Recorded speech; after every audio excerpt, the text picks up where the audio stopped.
Be me, Donna. 34, Human Resources Manager. Climbed the ladder for years, watching nonsense go down. Now I'm the one making the calls.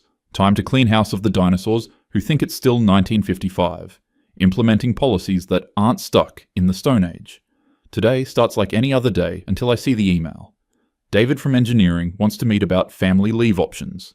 Roll my eyes so hard they almost fall out. Another entitled man thinking he deserves special treatment. Probably wants time off to go golfing while his wife does all the real work. Schedule him for 2 p.m, give myself time to prepare my talking points. David walks into my office looking nervous. Good. He should be. Starts explaining how his wife just had their first baby. Wants to take parental leave to bond and help with care. I can barely contain my laughter. This is exactly the kind of performative nonsense that undermines real progress. David, I appreciate your enthusiasm, but let's be realistic here. Your wife is the one who actually carried the baby. She's the one who needs recovery time. What exactly do you think you're going to contribute that she can't do better? Watch his face change from hopeful to confused. Perfect opening to educate him. Look, I know society tells men they need to be involved parents now, but there are biological realities we can't ignore. Women are naturally equipped for this. It's literally what our bodies are designed for. The best thing you can do is focus on your career and provide financial stability. Lean back in my chair, satisfied with my explanation. David shifts uncomfortably. Donna, I just want to spend time with my son and support my wife during recovery. I've looked at the employee handbook and it says parental leave is available to all parents. Internally, groan at his persistence. The handbook uses inclusive language for legal reasons, David, but the intent is clear. What do you mean the intent is clear? His voice has an edge now. Typical male aggression when they don't get their way. I mean that these policies were fought for by women who actually needed them. Co-opting resources meant for new mothers is honestly pretty problematic. Use my most patient tone, like I'm explaining to a child. David's jaw tightens. Problematic? I want to care for my newborn child. How is that problematic? Time to really drive the point home. Because David, when men take these leaves, it perpetuates the myth that childcare is equally the father's responsibility. This undermines women who are trying to advance their careers despite biological disadvantages. Watch him process this. Clearly never thought about the bigger picture. So by taking leave to care for my own child, I'm somehow hurting women? Not emphatically. Exactly. You're taking away opportunities from women who genuinely need them. Plus, let's be honest, how much help are you really going to be? Changing a diaper here and there? David stands up abruptly. I need to think about this. Shows him out with a sympathetic smile. Another crisis averted. Send myself a calendar reminder to document this conversation. Need to track these attempts at policy abuse. 3 days later, David emails requesting a formal review of his leave application. Attaches some employee handbook sections and company policy documents. Clearly been doing research instead of accepting reality. Schedule another meeting to shut this down properly. Time to bring out the bigger arguments. David arrives with a folder full of papers. Immediately launches into legal citations. Donna, the Family and Medical Leave Act specifically states that eligible employees of either gender can take leave for bonding with a new child. Wave dismissively. David, you're missing the forest for the trees here. What forest? This is federal law. His voice is getting louder. Need to de-escalate before he becomes disruptive. The law exists because lawmakers don't understand the nuanced realities of modern workplace dynamics. Just because something is technically legal doesn't make it right or beneficial. David slams the folder on my desk. So you're saying you know better than federal employment law? Stay calm, maintain professional demeanor. I'm saying I understand the historical context and social implications that lawmakers often miss. These laws were written primarily by men who don't grasp the complexities of maternal needs. Maternal needs? What about paternal needs? What about my need to bond with my son? Shake my head sadly. David, society has conditioned you to think you have the same biological imperatives as women. But the science is clear. Mothers have hormonal changes that create natural bonding mechanisms. Fathers simply don't have the same neurochemical responses. Watch David's face turn red. That's complete nonsense and you know it. Are you seriously suggesting men can't bond with their children?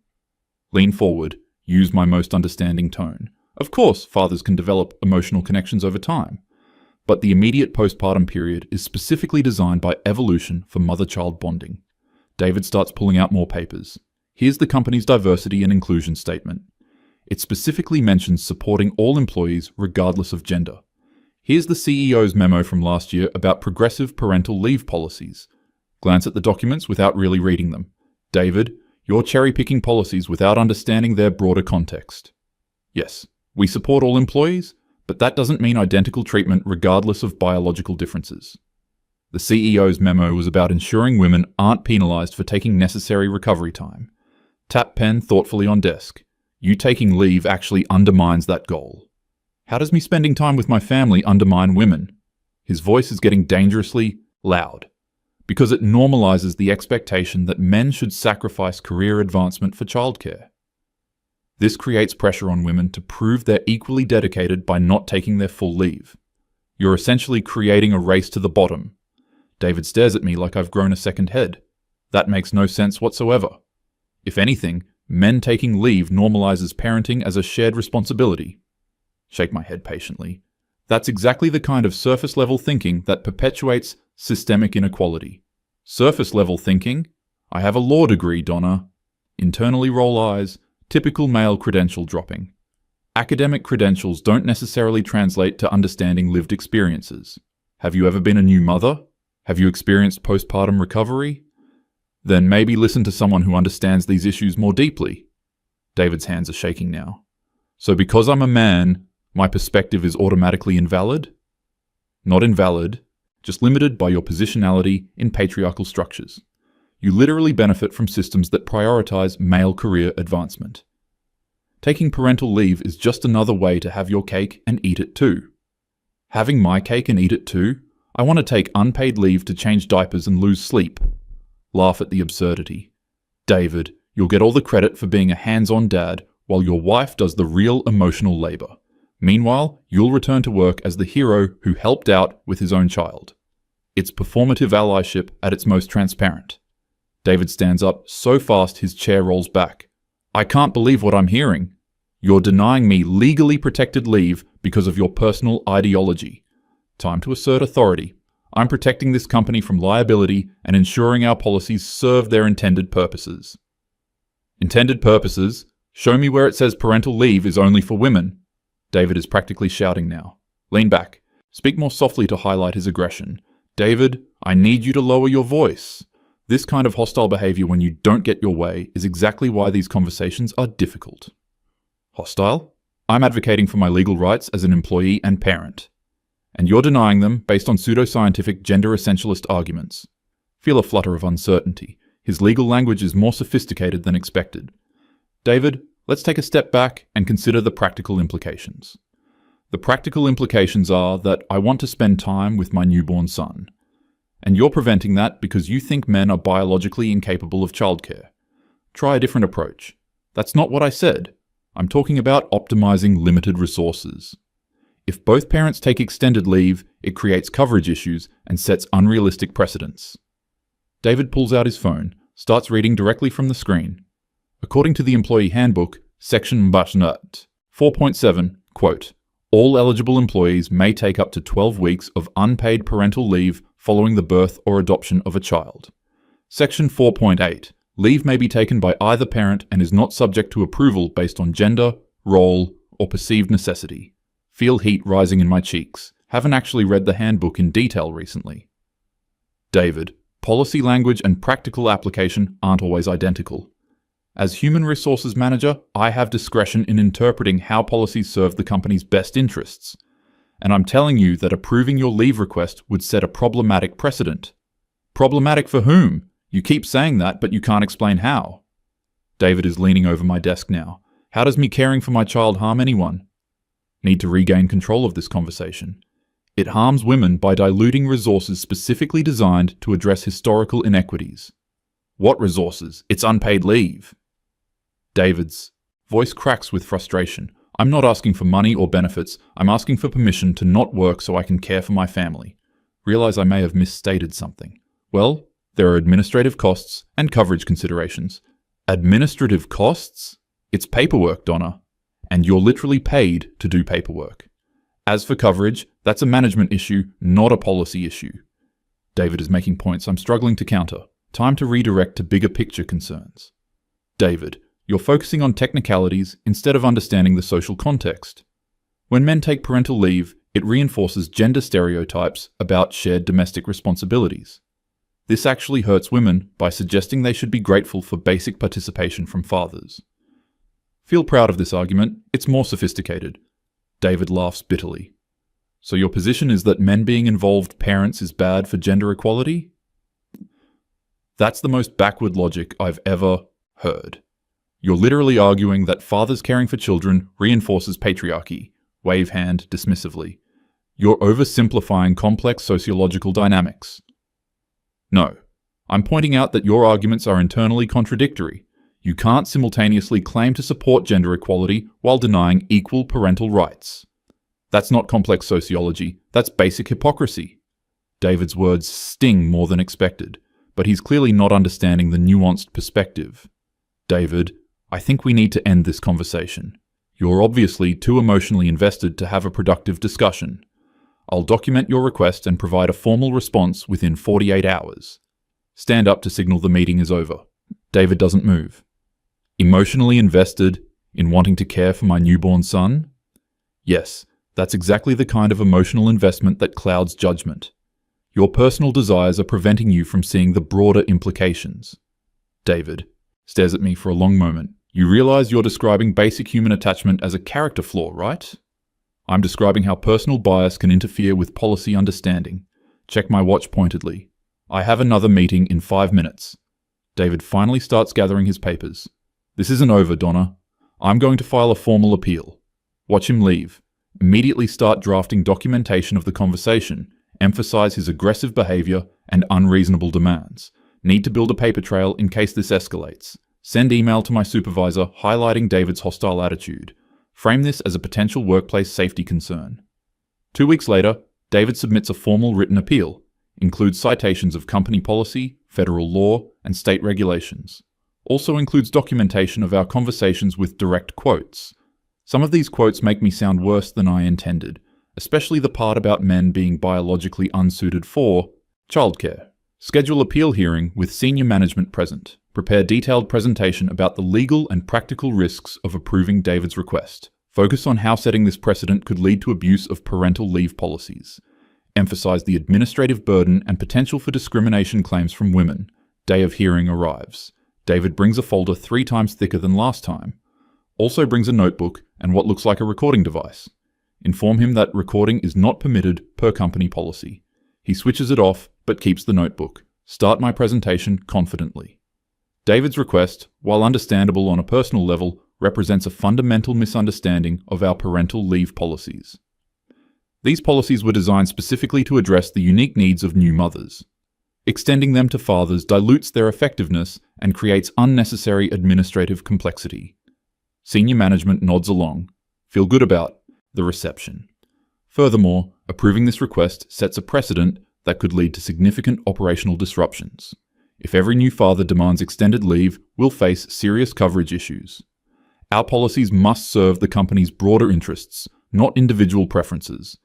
David raises his hand. Vice President of Operations signals him to proceed. Donna, can you point me to the specific policy language that restricts parental leave to mothers only? Flip through my notes. Realize I don't have that specific citation. David, as I've explained, policy interpretation involves understanding intent and context. The intent of these policies is clearly to support new mothers during recovery and bonding. While the language may be gender neutral for legal compliance, the practical application should reflect biological realities. David opens his folder. So you're saying the written policy doesn't actually mean what it says? That's correct. Written policies often use broad language to avoid legal challenges. But implementation requires practical judgment about appropriate use. Vice President of Operations looks confused. Donna, can you clarify what you mean by that? Feel a moment of uncertainty. I mean that human resources professionals must interpret policies in ways that serve their intended purposes. Just because something is technically allowable doesn't mean it should be automatically approved. We have to consider broader implications and potential for abuse. David stands up. With respect, Donna has been making arguments based on her personal beliefs about gender roles, not company policy. She's told me repeatedly that men are biologically unsuited for childcare. She's argued that fathers bonding with children somehow hurts women. None of these arguments appear anywhere in our written policies. Vice President looks at me expectantly. Donna, is that an accurate characterization of your position? Feel defensive. David is oversimplifying complex conversations about workplace equity and resource allocation. My position is based on research about optimal policy implementation and gender dynamics. David pulls out a document. I'd like to read from the company's diversity and inclusion statement, approved by this same senior management team. Quote, "We are committed to creating an inclusive workplace where all employees can thrive, regardless of gender, and where traditional assumptions about family roles do not limit career opportunities." End quote. Room is getting uncomfortably quiet. David, that statement supports my position. Traditional assumptions about family roles shouldn't limit women's career opportunities. When men take parental leave, it reinforces those traditional assumptions. Realize immediately that this logic doesn't quite work. David pounces on the contradiction. So your interpretation is that supporting male employees' parental rights somehow limits women's career opportunities? Can you explain the specific mechanism by which that works? Scramble for a coherent explanation. When resources designed for women are redirected to men, it creates a zero-sum competition. What resources? You keep mentioning resources, but this is unpaid leave. The only resource involved is administrative processing, which is your job. Are you saying that doing your job for male employees somehow disadvantages female employees? David's questions are becoming harder to answer coherently. Vice President interrupts. Donna, I'm confused about your reference to research on optimal policy implementation. Can you provide specific citations for this research? Feel heat rising in my face. The research is widely available in human resources and organizational psychology literature. I'd like specific citations, please. Flip through my notes frantically. I don't have the exact citations with me, but the principles are well established in the field. David smirks. Perhaps because that research doesn't exist. Feel anger flaring. David, your confrontational attitude throughout this process has been unprofessional. This kind of aggressive pushback when policies are explained to you is exactly why these conversations are difficult. Vice President looks surprised. Donna, David's questions seem reasonable to me. He's been hostile and argumentative from the beginning. He's questioned my professional judgment and expertise repeatedly. This isn't how these discussions should proceed. David maintains calm tone. I've asked for clarification of policies and the reasoning behind decisions. If that's considered hostile, then perhaps the decisions themselves are problematic. Chief Financial Officer, who's been quiet until now, speaks up. Donna, I've reviewed our parental leave costs from last year.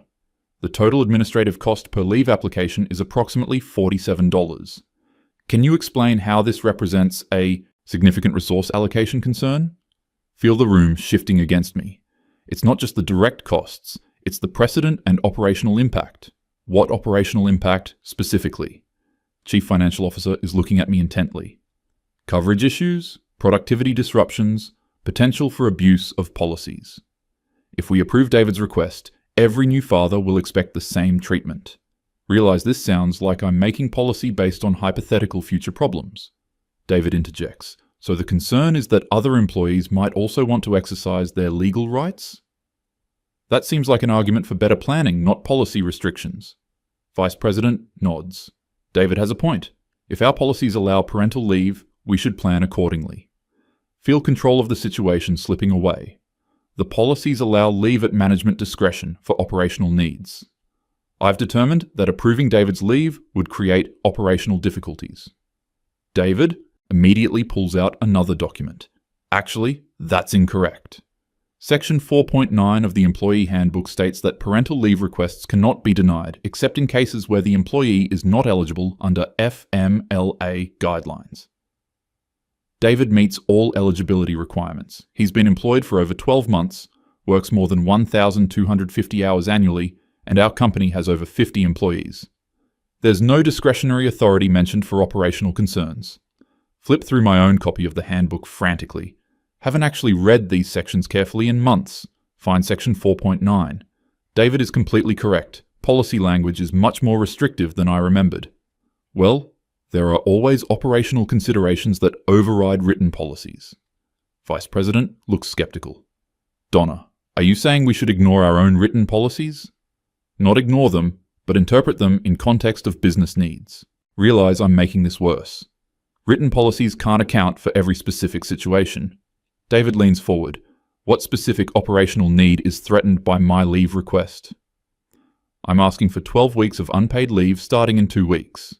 My current projects can be reassigned or delayed. My manager has confirmed that coverage is manageable. What specific operational need overrides my legal right to parental leave? Can't think of a specific answer. There are always cascading effects that aren't immediately obvious. Workflow disruptions, client relationship impacts, team morale issues. David pulls out yet another document. I spoke with my manager about operational impact. Here's his written statement that my leave request poses no significant operational challenges. Room is completely silent. Everyone is looking at me expectantly. Realize I have no substantive operational argument. Only ideological objections that I can't articulate without sounding discriminatory. I still believe this sets a problematic precedent. Chief Executive Officer, who hasn't spoken yet, finally weighs in. Donna, what precedent exactly? That we follow our own policies? That we comply with federal employment law? That we treat all employees equally, regardless of gender? Feel my face burning. The precedent that these policies can be used outside their intended scope. And what was the intended scope? Chief Executive Officer's voice has an edge now. To support new mothers during recovery and bonding. Based on what? David has shown us policy language that clearly applies to all parents. Are you saying we should ignore the plain language of our own policies? Feel cornered. I'm saying that practical implementation requires judgment about appropriate use. David speaks up again. Appropriate according to whom? The federal government says I'm entitled to this leave. Company policy says I'm entitled to this leave. My manager says, granting the leave poses no operational problems. On what basis are you determining that my use is inappropriate? Long pause while I try to formulate an answer.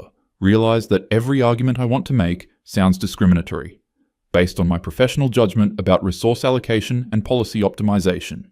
Chief Executive Officer stands up. Donna, I think we need to take a 15-minute recess. During recess, senior management huddles without me. Can hear urgent whispering but can't make out words. David sits quietly reviewing his documents. Feel growing sense of dread. This isn't going the way I expected at all. When we reconvene, Chief Executive Officer speaks first. Donna, after reviewing David's materials and discussing the situation, we have significant concerns. It appears that David's leave request should have been approved immediately under existing policy. Can you explain why it wasn't? Try one more time. Because I believed it represented an inappropriate use of policies designed for different circumstances. Different circumstances? You mean circumstances involving women? Yes, policies designed to address the unique needs of new mothers. Chief Executive Officer looks at Vice President, then back at me. Donna, that's gender discrimination. Feel my stomach drop. No, it's practical policy implementation based on biological realities. Donna, denying benefits to employees based on their gender is the definition of discrimination. Even if you believe your reasoning is sound, the law doesn't allow for that kind of differential treatment. Look around the room desperately. No one is meeting my eyes except David. David speaks calmly. I'd like to file a formal discrimination complaint. Feel the blood drain from my face. David, I think we're all overreacting here. This has been a misunderstanding about policy interpretation. Nothing more than a good faith disagreement about implementation. Good faith. David's voice is sharp now. You've spent weeks telling me that men are biologically unsuited for childcare. You've argued that fathers bonding with children hurts women. You've denied legally protected leave based explicitly on my gender. How is any of that good faith? Chief Executive Officer interrupts. Donna, David is absolutely right to file a complaint. In fact, given what we've heard today, I think we need to conduct a broader review of your decisions as Human Resources Manager. Have there been other instances where you've applied policies differently based on gender? Panic setting in. I've always tried to make decisions that support women in the workplace. That's admirable, but not at the expense of discriminating against men. Equality means equal treatment, not preferential treatment. Feel tears starting to form. I was trying to protect policies that women fought hard to establish. David stands up. By denying them to men, you're not protecting anything. You're undermining the principle of equal treatment that makes those policies legally defensible. If parental leave is only for women, then it's discriminatory against men. If it's for all parents, then it has to be available to all parents. Chief Executive Officer nods grimly. David, we're going to approve your leave request immediately. Donna, we're going to need to review all of your human resources decisions from the past year. And we'll need to involve legal counsel to assess our liability exposure. Feel my career crumbling in real time. 3 weeks later, sitting in a conference room with company lawyers and an outside investigator. They've found 17 instances where I made decisions that favored women over men, denied flexible work arrangements to fathers while approving them for mothers, approved longer bereavement leave for women than men, consistently rated female employees higher in performance reviews despite similar metrics. Investigator reads from her report. The pattern of decision-making demonstrates clear bias based on gender. Ms. Donna consistently interpreted policies in ways that benefited female employees while disadvantaging male employees. This represents systematic discrimination that exposes the company to significant legal liability. Company lawyer explains the situation. David's complaint has been substantiated. He's retained outside counsel and is seeking damages for discrimination. His attorney has indicated they're prepared to file a federal lawsuit if we don't reach a settlement. They're asking for $250,000 in compensatory damages. Feels sick. $250,000 for a 12-week leave request? No, for systematic gender discrimination and violation of his civil rights. The leave denial is just the most recent example of a pattern of discriminatory behavior. Realize they've been building a case against me for weeks. Chief Executive Officer delivers the final blow. Donna, we're accepting your resignation effective immediately. We're also going to settle David's complaint for the full amount he's requesting. Our legal team believes that's far less than we'd pay in a prolonged court battle. Try to speak, but no words come out. Furthermore, given the seriousness of these findings, we're required to report this to relevant professional organizations. This will likely impact your ability to work in human resources in the future. Find my voice, finally. You're ending my career over trying to support women in the workplace? Investigator responds coolly. You're ending your own career by discriminating against employees based on their gender. Supporting women doesn't require harming men. Equality is not a zero-sum game. David's voice cuts through the room. Actually, it is a zero-sum game when you make it one.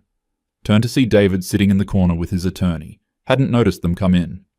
David, I was trying to protect policies that benefit working mothers by violating my civil rights and the civil rights of other male employees. You didn't protect anything. You perverted policies meant to ensure equality into tools of discrimination. His attorney speaks up. Ms. Donna, my client has provided evidence of your discriminatory pattern to the EEOC. They're opening their own investigation into company practices under your leadership. This case is going to be a matter of public record. Feel dizzy. Public record? Employment discrimination settlements are typically confidential, but EEOC findings are public. Your name and actions will be associated with this case permanently. Any future employer who conducts a basic background check will find this information. Realize my career in human resources is completely over. David stands up. Donna, you had every opportunity to simply approve my legally protected leave. Instead, you chose to lecture me about gender roles and biological determinism. You made this personal when it should have been procedural. Now you're facing the consequences of that choice. Try one last appeal. David, I genuinely believed I was doing the right thing for gender equality. The road to hell is paved with good intentions. You discriminated against me because I'm a man. That's not gender equality, that's gender bias. And now, everyone is going to know about it. Company lawyer hands me severance papers. Ms. Donna, these documents include a non-disclosure agreement. You're prohibited from discussing this case or disparaging the company or any employees. Violation of this agreement will result in additional legal action. Sign the papers with shaking hands. As I'm packing my office, colleagues avoid eye contact. News of my termination has spread quickly. Can hear whispered conversations about discrimination and lawsuits. Realize my reputation is already destroyed. This story will follow me for the rest of my career. 6 months later, still unemployed. Every human resources position I apply for requires background checks. EEOC report comes up immediately. Had 3 interviews where they asked direct questions about the discrimination findings. Couldn't explain my actions without sounding either incompetent or biased. Neither option leads to job offers. See David at a coffee shop near my apartment. He's with his wife and baby. They look happy and relaxed. He took his full 12 weeks of leave, bonded with his son, returned to work with a promotion and public recognition for his advocacy. While I'm facing permanent career destruction, consider approaching him. Maybe apologizing might help somehow. He sees me and nods politely, but doesn't smile. His wife follows his gaze and her expression hardens, clearly knows who I am and what I did. They leave quickly without speaking. Realize I destroyed my own career by trying to enforce my personal beliefs about gender roles. Thought I was protecting women's rights. Instead, I violated men's rights and undermined the principles I claim to support. David was right about everything. Equality means equal treatment, not preferential treatment based on gender. Now facing permanent professional exile. Six-figure settlement that will be talked about in human resources circles for years. Public record of discrimination that follows me everywhere. All because I couldn't accept that fathers have the same parental rights as mothers.